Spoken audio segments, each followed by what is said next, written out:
my perception about sand is, as a geologist, it's a resource that we mine and it's used for construction. That's about it.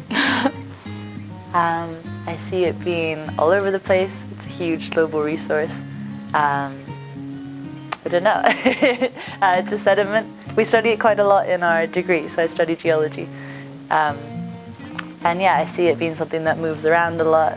Yeah, it's something people use in construction. But I think the most common perception is probably of the beach, right? And seeing it as something quite permanent. When I talk to my family and friends, they'd see it as something that's just there forever. So my perception of sand would be, as a student from a more geological point of view, I've always sort of grown up and learnt about sand related to hard rocks and geographical coastal erosion, that sort of thing.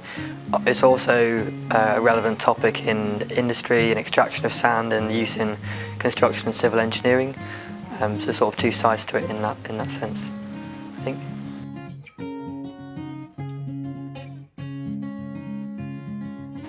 Probably fellow students, but people in general might know, just associate it with beaches. Yeah, I think they would see it as a source that's just constantly being renewed. So I'm from Northern Ireland, where there's issues with dredging sand and illegal sand extraction. And I was talking to people about this and they'd be like, oh, but there's more sand made every year, right? But something that we learned to a degree is that it takes thousands of millions of years to make the sand deposits that we have now.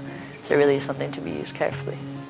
Yeah, I would say from my point of view and possibly from other students, we think about sand more as from a purely geological point of view rather than knowing in great depth about the industry of sand and how sand is used in construction and where it comes from and the whole of the exploitation of it and the use of it in the construction industry is probably generally not brilliantly understood by at least our student community, I'd say.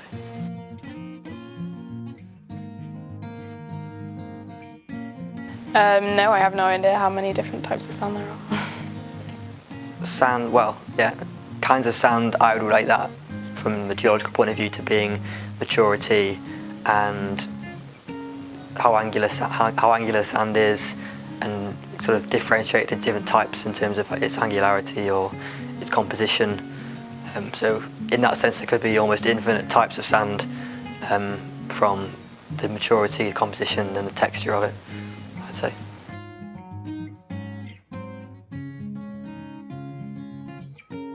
I'd say it takes millions and millions of years to form sand as it's a fossil product formed through from the shells and other organisms.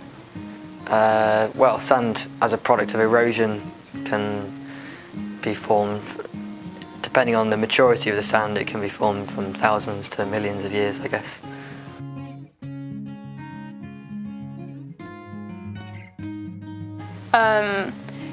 The scale of consumption, I imagine, is great and ever growing due to more urbanisation and use of construction. I know that it's used in construction, possibly, I'm not sure, concrete maybe, but I don't know what else it's used for.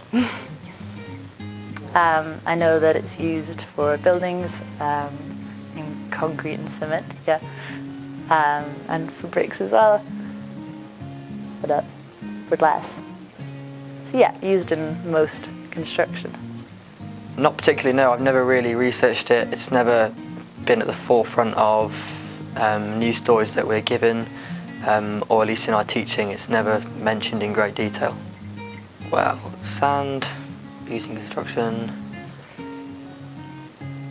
Well, it can be used for other industry uses like, I can't name a specific one. You can use it for grinding things or filtering stuff. Can it be used for that? Like filtering things through sand grains. Something to do with industry, yeah. Unless you're using it unless it's in pure science geological point of view, if you're using it in that basis, for research purposes. Like for example, a colleague of mine is doing a project on the Great Barrier Reef, so like sediment and sand input into the Great Barrier Reef, and how that affects the the evolution of the reef and how much damage it can do to the reef, how much sediment input can affect that.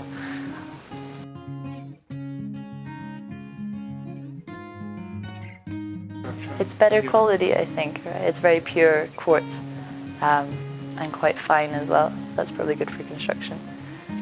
But I don't know much about it as opposed to any other kind of sand. Desert sand, not a great deal. I know that it's generally on quite very mature sand, generally eroded by aeolian processes, and can form huge sand dunes, and also is a sort of desert sand is a big area of study for hydrocarbons and hydrocarbon potential. It's where a lot of research is done in that area.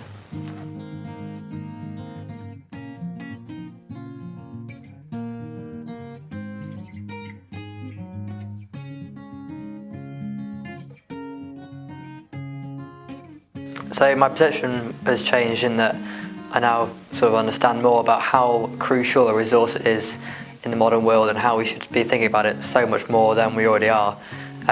We get taught to think about mineral resources, petroleum resources, but we never think about sand much, or we need to think about sand a lot more, and we take for granted all the physical aspects of our lives and in the construction industry that we just take for granted every day. We think about it more, essentially. I've never thought about it, never really been taught about it at great length. Obviously, now it's a huge amount, more than you'd ever expect, not just for glass, but for fracking, for construction. It's sort of quite shocking figures, really. I think I know a lot more details now, especially about sand's uses. So I didn't know much about its use in fracking. I didn't know much about its use in so commodities that aren't construction materials. And just learning that desert sand isn't currently able to be used in construction, which is a huge issue. Yeah, and I didn't know much about the solutions that people were suggesting, so it was interesting learning about the project at Imperial to develop better sand products. But yeah, it seems like the issue that's just reinforced over and over again is that people aren't aware and there's not enough regulation, there's not enough bodies talking about it. So Kieran's talk really highlighted how much more research needs to be done. Potentially inspired me to look at if I could help towards that kind of research in the future, and it also just showed how many unanswered questions there are. So it just showed how much more attention needs to be given to a subject that should have had that attention in the first place.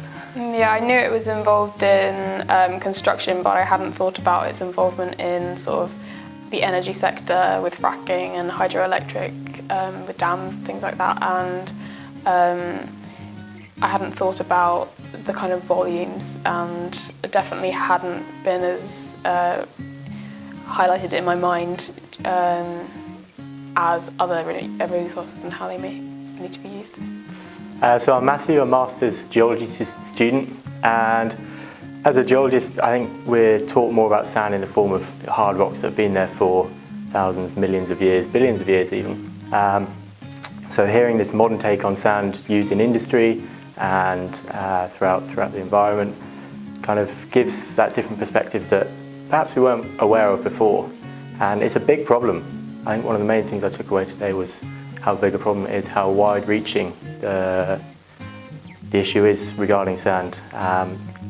From the finance through to environment, politics, and it's a big message to try to be spreading. I was aware sand was used in construction and had similar kind of uses elsewhere through technology, but not just the amount of sand that was required and the damage that extraction can do. It'll be great to see the next step on what SandStories and other organisations working in this area hope to achieve through alternative uses of sand, or discussing exactly where legal versus illegal, sustainable, unsustainable extraction of sand comes in. I'm Jeff. I'm a third-year PhD student studying biomaterials. My perception of sand before today was that it was a trivial, sand on the beach, basically. I didn't know anything at all really about all of the issues. And hearing the talk today, it's just amazing how far and wide reaching the implications are of the sand crisis. I had no idea that it was used in so many, not only just buildings and window panes and things, but production of other materials and manufacturing techniques and things like this. So it's just crazy how far reaching the implications are. And in terms of also just the impact on people's jobs and things, I was speaking to Kieran afterwards and she was saying that it was about 80,000 fishermen who basically have lost their jobs, and now they've moved to illegal sand mining just because it's the main job that is available in the area. So it's crazy.